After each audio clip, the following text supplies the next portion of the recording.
So this is June 1941, Operation Barbarossa, when Hitler invades the Soviet Union with, I think, the largest invading force in history up to that point. Collectively, yeah. And there's three prongs: Army Group North, Army Group Center, Army Group South. North is going to Leningrad. Center is going, it's the strongest group going directly towards Moscow. Mm-hmm. And South is going and targeting Ukraine and the Caucasus. So can you linger on that, on the details of this plan? What was the thinking? What was the strategy? What was the tactics? What was the logistics? No, there's so many things to say, but one of them is to say that you often emphasize the importance of three ways to analyze military conflict: of the strategic, the operational, and tactical. And operational is often not given enough time, attention, and it's the logistics that make the war machine really work successfully or fail.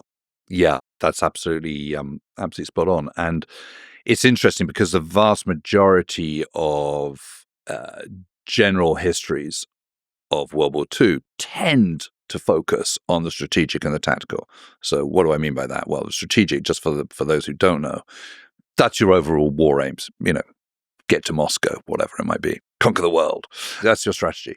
The tactical side of things that's the coal face of war. That's the attritional bit. That's the fellow in his Spitfire, the tank crew, the soldier in his foxhole. It's the actual kinetic fighting bit. The operational bit is the level of war that links the strategic to the tactical. So it is absolutely factories, it's economics, it's shipping, it's supply chains, it's how you manage your war. And one of the things where I think people have been guilty in the past, historians have been guilty in the past, is by judging warfare all on the same level. But obviously every competent nation has a different approach to war because of the nation they are, the size they are, their geographical location. So Britain, for example, is an island nation. Its priority is the Royal Navy, which is why the Royal Navy is known as the senior service. And, in 1939, it's easy to forget it now when you see how depleted Britain is today. But in 1939, it has comfortably the world's largest navy. Something like 194 destroyers. I think it's 15 battleships, 7 aircraft carriers, and another kind of 6 on the way. America, it's got Pacific Ocean, it's got the Atlantic Ocean, it's got 2 seaboards. It has the second largest navy in the world, but a tiny army. I mean, the U.S. Army in September 1939 is the 19th largest in the world, sandwiched between Portugal and Uruguay. And it's just incredible. It's like 189,000 strong, which might seem reasonably large by today's standards, but is absolutely tiny by 1939 standards. Whereas, Germany's got an army of 3.5 million in 1939. So, these are big, big, big differences. But America's coming at it from a different perspective. Britain's coming at it from a different perspective. Britain's empire is all about, it's a shipping, it's a seaborne empire.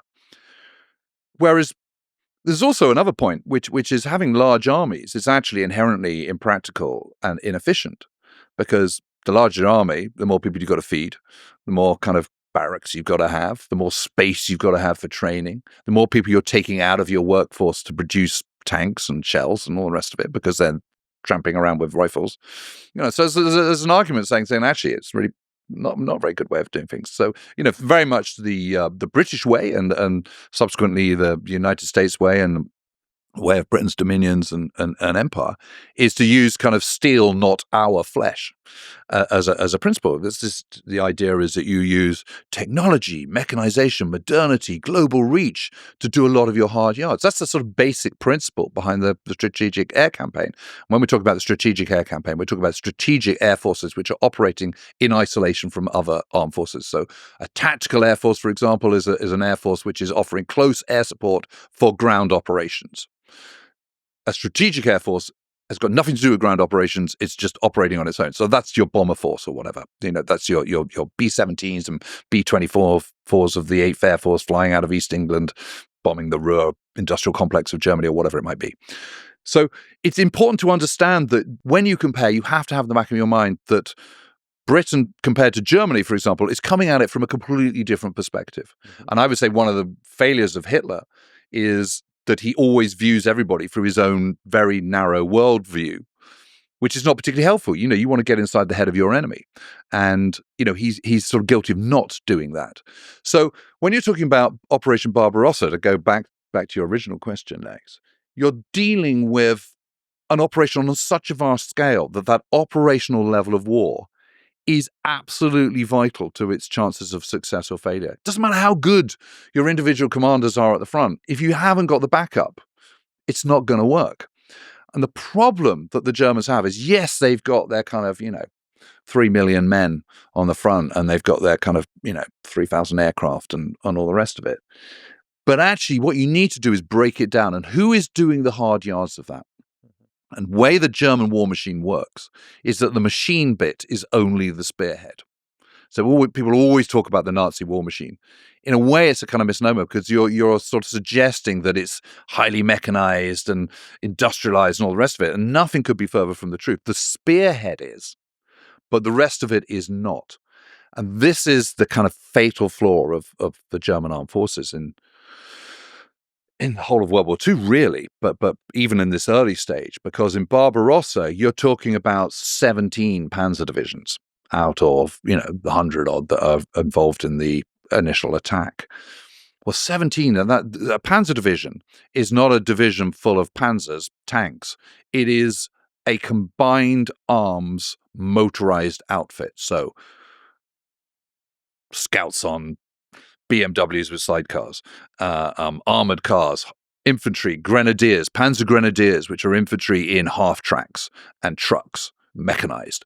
It is motorized artillery. It is motorized anti-aircraft artillery. It is motorized anti-tank artillery. And of course, it is tanks as well, panzers. But those are a really, really small proportion of, you're talking less than 20% of your attacking force are those spearhead forces. And inevitably, they are going to be attrited as they go. You are going to take casualties. And not only that, you're not going to just take battlefield casualties, you're also going to have mechanical casualties because of the huge spaces involved. You just simply can't function. So what you see is, in the initial phases of Operation Barbarossa, they surge forward. Red Army's got absolutely no answers to anything. Stalin weirdly hasn't heeded all the warnings that this attack is brewing, and there have been plenty, incidentally. Smolensk falls on the 15th of July, in just less than 4 weeks. It's just incredible. 3.5 weeks, Smolensk has gone. They've overwhelmed the rest of what had been Poland. They've surged into what is now Belarus, taken Smolensk. This is Army Group Center. Army Group North is thrust up into the Baltic. It's all going swimmingly well. But then, the next several months, they barely go 100 miles. And that's because they're running out of steam. And the 16th Panzer Division, for example, by the time it's taken Smolensk, involved in taking Smolensk on the 15th of July, 1941, the following day, it's got 16 tanks left. 16 out of, should have 180. So it's just being attrited. They can't sustain it. And they can't sustain it because as the Russians fall back, as the Soviet Red Army falls back, they do their own scorched earth policy. They also discover that the railway line is kind of a different loading gauge, so they've got to change it. So the Russian loading gauge is slightly wider. So every single mile, every yard, every foot, every meter of they're capturing of Russian railway has to be moved a couple of inches to the left to make it fit the German Kriegslok and the standard train of locomotive of the Reichsbahn. Just imagine what that's like. And also, Soviet trains are bigger, so they can take more water, which means the water stops in between are fewer and far between. So the Germans, when they come in, their trains, their Kriegslok are smaller, so they have to be rewatered more often and recoaled more often. So they have to, it's absolutely boggling just how complicated it is and how badly planned it is, because they haven't reckoned on this. They're having to kind of think on their feet. I love the logistical details of all of this, because yes, that's a huge component of this, especially when you're covering that much territory. But there is a notion that if Hitler didn't stop Army Group Center, it could have pushed all the way to Moscow. It was only maybe 100 miles away from Moscow. Is that a possibility? Because it had so much success in the early days pushing forward. Do you think it's possible that if Hitler as we mentioned, from a military blunder perspective, didn't make that blunder, that they could have defeated the Soviet Union right there and then. Well, my own view is that they should never have got close.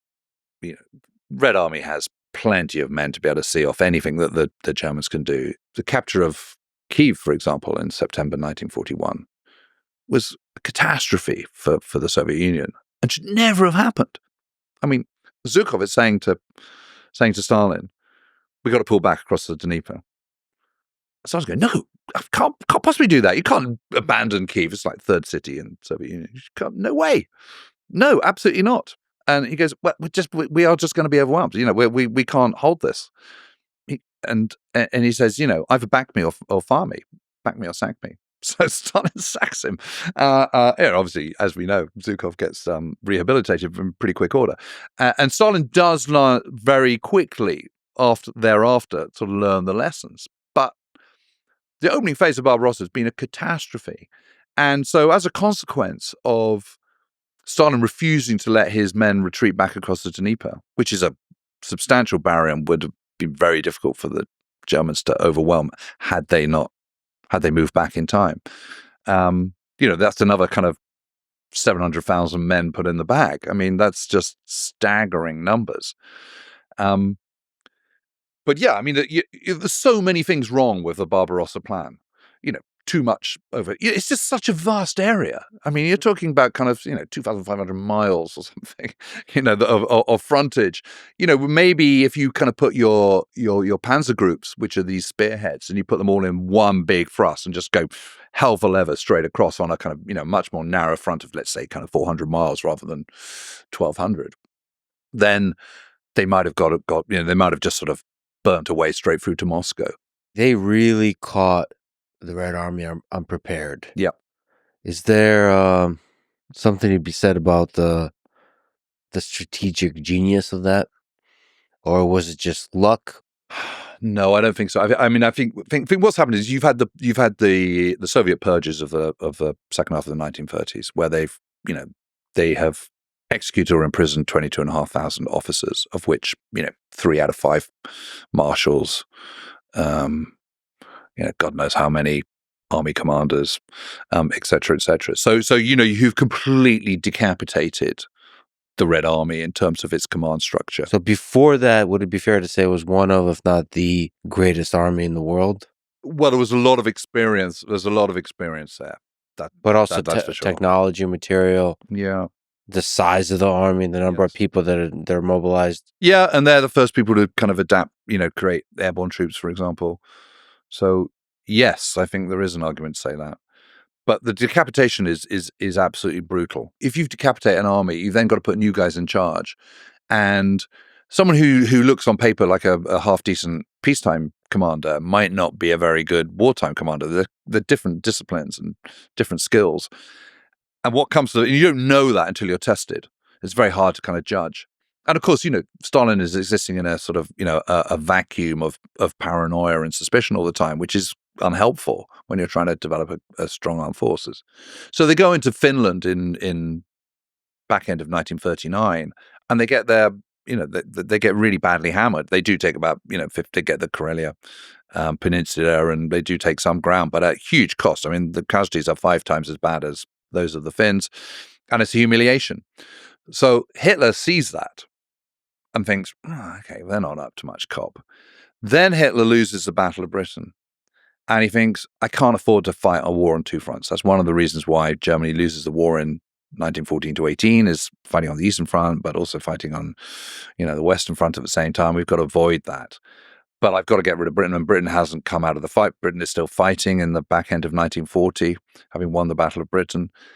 And so maybe I'll go into the Soviet Union now while the Red Army is still weak. We're not 100% ready ourselves, but let's hurry the whole thing forward. Because originally he'd been thinking of planning an operation in 1943 or 1944. So the idea is you take Poland out, you take out France and the Low Countries, you conquer most of Western Europe, you knock out Britain, so therefore you don't have to worry so much about the United States because they're over the other side of the Atlantic.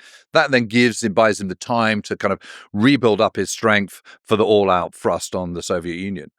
The failure to subdue Britain in 1940, changes all those plans and makes him think, actually, I'm going to go in early. And he's also been kind of, he's hoisted by his own petard because he starts to believe his own genius. Everyone told him that he wouldn't be able to he wouldn't be able to beat France and the Low Countries. Everyone told him that it wouldn't work out when he went into Poland. Everyone was really nervous about it. Well, go hang you cautious, awful aristocratic Prussian generals. I'm the best at this. I've told you. I've shown you. I'm the genius. I can do it. He starts to believe his own hype, and of course, this is a problem. He's surrounded by sycophants and people who are constantly telling him that he's this incredible genius. So he starts to believe it, and he thinks everything is possible. And he's very much into this idea of the will of the German people. This is our destiny, and either will, as I say earlier on, it's the 1,000-year Reich or Armageddon, but momentum is with us, and we need to strike it. And only by gambling, only by being bold, will the Germans prevail, and all this kind of nonsense. And so that's why he goes into Soviet Union in June 1941, rather than a couple of or even 3 years later. Yeah, he really hated the Prussian generals, huh? Yeah, he hated them.